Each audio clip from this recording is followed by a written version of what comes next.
শিশুদের পুষ্টি নিশ্চিত করা ও ঝরে পড়া রোধে দেশের সরকারি প্রাথমিক বিদ্যালয়ে শিক্ষার্থীদের বিস্কুট দেওয়া শুরু হয়েছিল 2001 সালে। মেয়াদ শেষ হওয়ায় 2 বছর ধরে প্রকল্পটি বন্ধ আছে।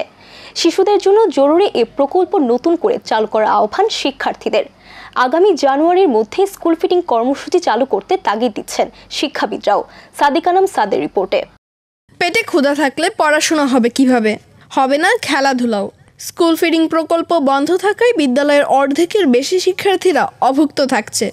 তাই বেলার শুরুতে নাস্তা না করায় অনেকটা কষ্টে সারাটা দিন কাটাতে হয় শিক্ষার্থীদের। আমাদের স্কুল সকাল 7টা থেকে দুপুর 2টা পর্যন্ত। আমি যে এতক্ষণ স্কুলে থাকো, তো বাসা থেকে টিফিন নিয়ে আসো, তো স্কুল থেকে টিফিন দিতে, এখন কি সেটা দেয়?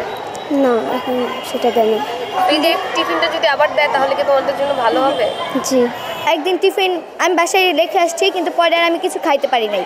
আমার ব্যাগের টাকাও শেষ হয়ে গেছিলো।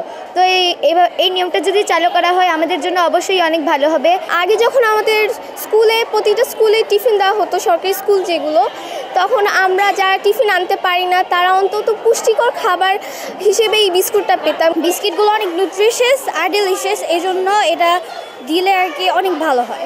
অনেক অভিভাবকরা চাকরিজীবী হওয়ায় সময় মতো শিশুর টিফিন প্রস্তুত করতে পারেন না। তারা বলছেন স্কুল ফিডিং প্রকল্পটি থাকাকালীন তারা নিশ্চিন্তে ছিলেন। যে এই লম্বা টাইম, এই টাইমে আমরা টিফিন দিলে কি বাচ্চারা অনেক সময় দেখা যায়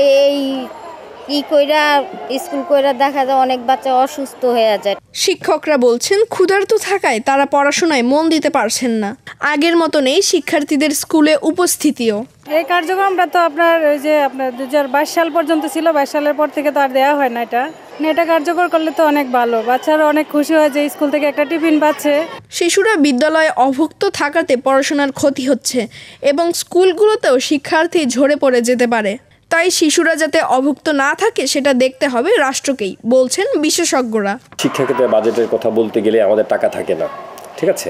তো এখন দেখা যায় যে আমরা বড় বড় মেগা প্রজেক্ট আমরা নিচ্ছি, অথচ দেখেন এই শিক্ষা খাতে যদি আমরা বাচ্চাদের এই যে খাবারের বিষয়টা যদি নিশ্চিত করতে পারি, স্কুল ফিডিংটা নিশ্চিত করতে পারি, সেক্ষেত্রে আমাদের ইচ্ছা শক্তি যথেষ্ট। আমাদের শিক্ষা খাতে ব্যয় বাড়াতে হবে, বরাদ্দটা বাড়াতে হবে।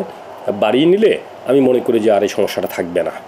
এবং তাহলে যে গ্যাপটা এখন হচ্ছে, যে বাচ্চারা বঞ্চিত হচ্ছে যে পুষ্টিকর খাবার থেকে এবং লেখাপড়ার মনোযোগের জায়গা থেকে, সেই জায়গাটা রিকভার হবে।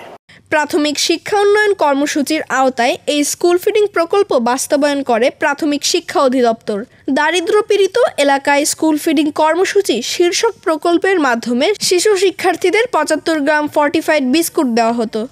2 বছর আগে এই প্রকল্পটি বন্ধ হয়ে যায়।